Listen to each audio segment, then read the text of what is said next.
Emekli General Üsküdar Üniversitesi öğretim üyesi Doktor Sayın Kazım Dalkıran karşımızda. Sayın Dalkıran, hoş geldiniz yayına. Teşekkürler, iyi yayınlar diliyorum. Teşekkürler katıldığınız için. Terörle mücadeleyle başlayalım. İsveç'in NATO üyeliği süreci de var ama gündemde önemli bir yer tuttu. 41 terörist etkisiz hale getirildi ki rakamlar var. 3 günde 53 terörist toplamda etkisiz hale getirildi. MİT'in kritik operasyonlarıyla. Münbiç ve Tel Rifat bölge operasyonun hedefi ve sonuçları açısından nasıl değerlendirmek gerekir operasyonu? Evet, aslında bu operasyon için şunu önce söylemek lazım. Devlette sürekliliğin esas olduğu çok net bir şekilde anlaşılmıştır.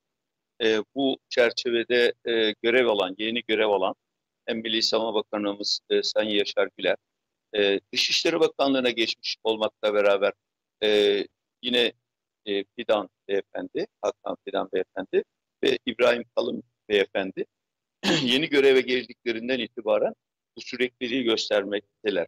Dolayısıyla bizim seçimlerden önce bir de bu arada gözden kaçmaması gereken bir husus daha var.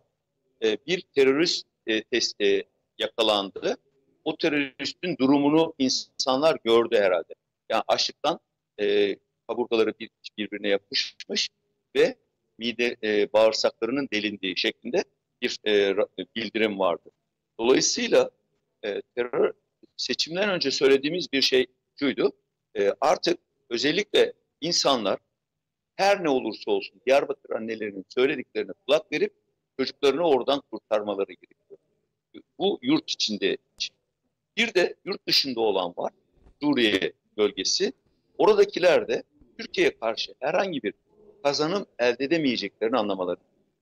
Gökhan Bey, aslında terörle mücadelede önemli olan husus Suriye bölümü. Neden?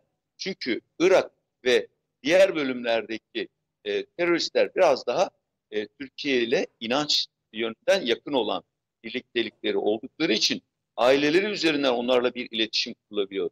Ancak bunlar Suriye'dekilerin biraz da bu yönden daha kopuk olduklarını değerlendiriyor. Tabii bu dolaylı olarak İsveç ile bağlantı ortaya çıkıyor bunun. Biz tanımlarken şunu diyoruz. Çok ülkede aktif terör örgütü diyoruz. Çok ülkede aktif terör örgütü dediğimiz PKK, FETÖ, El-Kaide, DAEŞ gibi örgütler eylem yaptıkları ülkeler var. İşte PKK, Türkiye, Suriye, Irak, İran gibi doğrudan eylem yaptığı ülkeler varken şimdi artık Fransa'da ne kadar büyük zarar verebileceklerini anladılar. Onlar Almanya'da yine aynı şekilde. İsveç bunun üzerinden teröre bir şekilde hem NATO'ya girmek istiyor hem de destek vermeye devam edeceğini ifade ediyordu. Dolayısıyla bu müzakerelerde olan husus şudur. Finlandiya en azından bunun olmayacağını kabul etti. Sayın Cumhurbaşkanımız da sadece PKK üzerinden değil, FETÖ üzerinden de hatta isim vererek bir teröristi teslim etmelerini söylemelerine rağmen bir bahaneler üretiyorlar İsveç. Şimdi dolayısıyla sonucun çıkabilmesi için biz buradan şunu söyleyelim. Ben hem bölgede çözüm süreci döneminde bulunan hem Afganistan'da, Kosova'da yani Afganistan'da 2 dönem, Bosna'da bulunduğumuz dönem. Tabii ki bunların tamamı bütün ülkelerin huzuru için yapılan işlemlerdir. Dolayısıyla biz şunu gördük. Terör nereden destek alırsa alsın sonunda yok olmaya mahkum.